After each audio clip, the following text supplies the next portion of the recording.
మీ మోకాల నొప్పులకు ఎటువంటి సర్జరీ లేకుండా ఎపియాన్ పెయిన్ క్లినిక్ అందిస్తున్న అత్యాధునిక చికిత్స.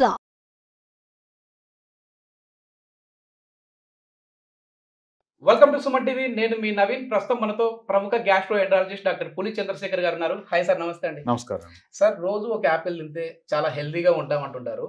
కానీ మేము యాపిల్స్ తింటున్నాం, అదేవిధంగా ఇతరత్ర ఫ్రూట్స్ తింటానే ఉన్నాము. ఆయిల్ ఫుడ్ అస్సలు తినట్లేదు. అయినా ఎందుకు మా పొట్టలో గ్యాస్ ఫామ్ అవుతుంది, మేము అన్హెల్దీగా ఉన్నాము అని అంటున్నారు. సో దానికి మీరు ఏం చెప్తారు? మంచి పాయింట్. ఇక్కడ హెల్త్ అన్నారు. హెల్త్ మన వరకేనా, యాపిల్కి కూడా హెల్త్ ఉందా అనేది రెండు రకాలుగా చూసుకుందాము. అన్హెల్దీ యాపిల్సా, అన్హెల్తీ హ్యూమన్ బీయింగ్సా, రెండు రకాలుగా చూసుకుంటే పూర్వకాలము మీ గ్రాండ్ పేరెంట్స్ కానీ మా గ్రాండ్ పేరెంట్స్ కానీ 100 ఏళ్ళు వచ్చినా కానీ పళ్ళు కూడా పీకించుకోలేదు. అర్థమైందా? అలాగే మనము కుళ్ళిపోతున్నాము, మన చుట్టూతో ఉన్నాయి కూడా కుళ్ళిపోతుంది. దాంతోపాటు కుళ్ళిపోతుంది కూడా యాపిలే. దీనికి కారణం ఏంటి అని తెలుసుకోవాలి అంటే, ఒకప్పుడు మన చిన్నప్పుడు ఒక డాక్టర్ దగ్గరికి వెళ్తే eat an apple keep the doctor way అని చెప్తూ ఉంటారు.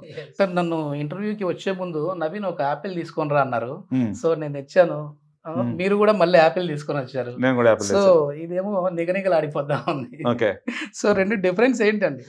ఏం లేదు సార్, మీరు సినిమాకి వెళ్ళారు ఎప్పుడన్నా? వెళ్ళారు సార్. ఇంటికి వెళ్ళారు ఎప్పుడన్నా? వెళ్ళారు. సినిమాకి వెళ్తే హీరోయిన్ మొహానికి కొద్దిగా కవరింగ్ చేసుకుంటది, ఇంటికి వెళ్తే మీ ఆవిడ వేసుకోదు అనమాట. సో అలాగా దీంట్లో ఒకటి హీరోయిన్, ఒకటి ఇల్లు అనమాట.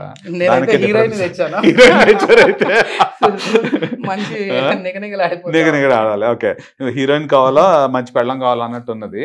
నా ఉద్దేశం ప్రకారం మెరిసిని అన్ని బంగారం కాదు అని చెప్తారు చాలా మంది. అలాగే ఈ మెరుపు తీసుకొచ్చారు మీరు. ఈ రెండింటికి డిఫరెన్స్ ఏంటి సార్? అంటే మామూలుగా ఇప్పుడు ఈ షైన్ ఎక్కువ ఉంది, మనం కొనేటప్పుడు కూడా బాగా మంచిగా మెరుస్తుందా లేదా, షైన్లో ఉందా లేదా అనేది తీసుకుంటాము.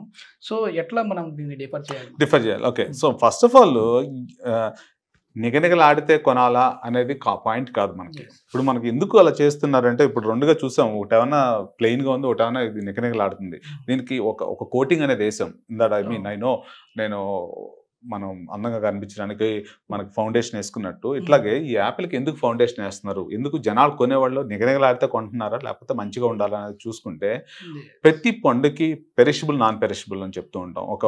ఒక మన ఇంట్లో వంట వండుకున్నా కానీ రైస్ 2-3 రోజుల తర్వాత పాడైపోతుంది, దాన్ని ఫ్రిడ్జ్లో పెట్టుకుంటూ ఉంటాము, అన్ని రకాలు చేస్తూ ఉంటాం. అలాగే ఫ్రూట్స్ కూడా ఎక్కడి నుంచో ట్రాన్స్ఫర్ అవుతున్నాయి. మనకి కస్టమర్కి వచ్చేసరికి ఆ టైం వరకు ఉండడం కోసము, దాని యొక్క రూపం ఆపకుండా ఉండడం కోసం చేస్తున్న మార్పుల్లో మనకి క్యాన్సర్ అనేది రావడానికి చేస్తున్నారు. దీంట్లో ఏమవుతుంది అని అంటే, ఇప్పుడు మీకు ఫ్రూట్ చూసారనుకోండి, కట్ చేసినప్పుడు కూడా తొడిమ వదిలేస్తారు. ఇక్కడ చాలా ఫ్రూట్స్ ఏదైతే తొడుము కట్ అయిపోయింది, ఫర్ ఎగ్జాంపుల్ మనకి బనానాస్ ఉన్నాయి ఇంట్లో, అట్టుపళ్ళతో పైన కట్ చేసి పైన అంతా ఆక్సిడైజ్ అయిపోయి నల్లగా అయిపోతుంది అట్టుపండుకి. అదేవిధంగా దీనికి కూడా ఈ తొడుము తీసేస్తే దాంట్లోంచి ఆక్సిజన్ వెళ్ళి లోపల పండు ఆరెంజ్ గా బ్రౌన్ కలర్ లో అయిపోతూ ఉంటుంది. దాన్ని లోపలికి ఆక్సిజన్ వెళ్లకుండా ఉండడం కోసము, పండు పాడైపోకుండా ఉండడం కోసం, కస్టమర్ వరకు వెళ్లే వరకు చూసుకోవడం కోసం మన ఇంట్లో కొన్న తర్వాత ఎమ్మటే తినేము, 2-3 రోజులు ఉంటుంది. సో ఎక్కడైతే పండు వస్తుందో అక్కడి నుంచి ట్రాన్స్పోర్ట్ సిస్టమ్ నుంచి అమ్ముకుని కానీ మన ఇంట్లోకి ఒక మంచి క్వాలిటీ ఉండాలన్నట్టుగా జనాలు దాని లోపలికి ఆక్సిజన్ వెళ్లకుండా ఉండటం కోసం దానికి ఒక కోటింగ్ అనేది ఏర్పాటు చేస్తాం. ఓకే, మేము ఎట్లా తెలుసుకోవాలి సార్? అంటే ఇది కోటింగ్, ఇది నాన్ కోటింగ్? ఇది జస్ట్ ఫర్ ఎగ్జాంపుల్, మన ఇది ఇప్పుడు షైనింగ్ ఉంది.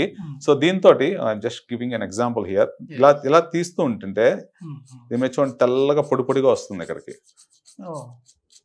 ఇప్పుడు నేను జస్ట్ దీంతో ఇలా ఎక్కువ కూడా చేయలేదు, ఎంత ఉంది సార్ వైట్ గా పౌడర్. సో నిగనిగ రావాలంటే రాసుకోవచ్చు అనమాట. ఇప్పుడు నేను ఊరినే జస్ట్ ఇక్కడ నేను దీన్ని షేవ్ చేస్తున్నట్టు చేస్తున్నాను. So you see that all తెల్లగా వచ్చిందంతా వ్యాక్స్ లాగా ఉన్నది. ఈ వ్యాక్స్ ఏం చేస్తుంది అని అంటే, బేసికలీ దాంట్లోకి ఆక్సిజన్ వెళ్లకుండా పండు పాడవకుండా ఉండడం కోసం చేస్తున్నారు. సో ఇంకొకటి, దీన్ని మనం తీసుకొచ్చిన తర్వాత ఒక ఎండ్ కస్టమర్గా ఎలా ఉంది అని అంటే, ప్రతిసారి మనం you can able to scratch it and see, ఇళ్లలోకి వెళ్ళిన తర్వాత వేడి వాటర్లో పోస్తే వ్యాక్స్ అనేది బయటకు వచ్చేస్తుంది. సో ఆ రకం కూడా జరుగుతూ ఉంటుంది. ఎగ్జాక్ట్లీ. సో వ్యాక్స్ ఇప్పుడు మనకి యాపిల్ లోపల ఉన్నది యాంటీ ఆక్సిడెంట్, క్యాన్సర్ రాకుండా ఉంటుంది. ఈ పైన ఇలా పూతల వల్ల, మన పెస్టిసైడ్స్ వల్ల క్యాన్సర్ వచ్చేటట్టు అవుతుంది. ఒకప్పుడు మీరు చూసారు, ఎప్పుడో వినేవాళ్ళం క్యాన్సర్ ఎవరికో వచ్చిందంట అనేది. ఇప్పుడు ప్రతి ఇళ్లలోనూ ప్రతి ఆల్టర్నేట్ పర్సన్కి ఏదో క్యాన్సర్ ఉంటుంది. ఫర్ ఎగ్జాంపుల్, ఇప్పుడే ఒక పేషెంట్ ముంబై నుంచి వచ్చారు, ఎన్నో హాస్పిటల్ తిరిగి వచ్చారు. ఆవిడకి ఏ చెడు అలవాటు లేదు. సో అండ్ చాలా టెస్టులు చేయించుకున్నారు, వెరీ బిగ్ యూనివర్సిటీ నుంచి వచ్చారు, నానావతి హాస్పిటల్ నుంచి రిఫర్ చేశారు నాకు. ఆవిడకి ఇక్కడ మెడలో అంతా గడ్డలుగా వచ్చినాయి అంట. గడ్డలుగా వచ్చి ఎన్ని టెస్టులు చేసినా క్యాన్సర్ అయితే ఉందని తెలుసు, కానీ ఏ క్యాన్సర్ తెలియలేదు, ఏ ట్రీట్మెంట్ ఇవ్వాలో తెలియలేదు. ఇప్పుడు నా దగ్గర 2 months ట్రీట్మెంట్ ఇస్తాను, నెక్స్ట్ రోజు మార్నింగ్ వెళ్ళిపోతారు. సో అలాగా ఆవిడ వయసు ఎంత 45-50 సంవత్సరాలు. సో వాళ్ళకి ఏంటంటే నాన్ వెజ్ కూడా తినరు వాళ్ళు చెప్పాలంటే. సో ఎందుకు వస్తున్నాయి అని అంటే, for example fruits, family history, ఇలాంటివన్నీ మనకు చుట్టుపక్కల ఉండాలి. ఒక లేడీ ఏ హ్యాబిట్స్ లేని వాళ్ళకు కూడా ఇలాంటి క్యాన్సర్లు వస్తున్నాయి అని అంటే, one of those things are contamination of మనం తీసుకునే ఆహారాన్ని మనం కంటామినేట్ చేసుకుంటున్నాం. ఓకే. మనం హెల్దీగా ఉండాలంటే మరి ఎట్లాంటి ఫుడ్ తీసుకోవాలండి? హెల్దీగా ఉండాలంటే ఫ్రూట్స్ ఇస్ బెస్ట్ సొల్యూషన్. ఎవరికి చెప్పినా కానీ తీసుకోమని చెప్తూ ఉంటాము. ఫర్ ఎగ్జాంపుల్ కానీ నేను ఎప్పుడు ఒక పదం చెప్తూ ఉంటాను.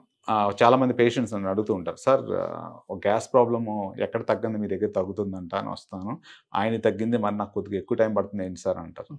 దానికి ఒక చిన్న కథ చెప్తాను మీకు. ఒక టేక్ చెట్టు ఉంటుంది. టేక్ చెట్టు పడేయడానికి కొట్టేవాడు ఒక గొడ్డలు తీసుకుని వెళ్తుంటాడు.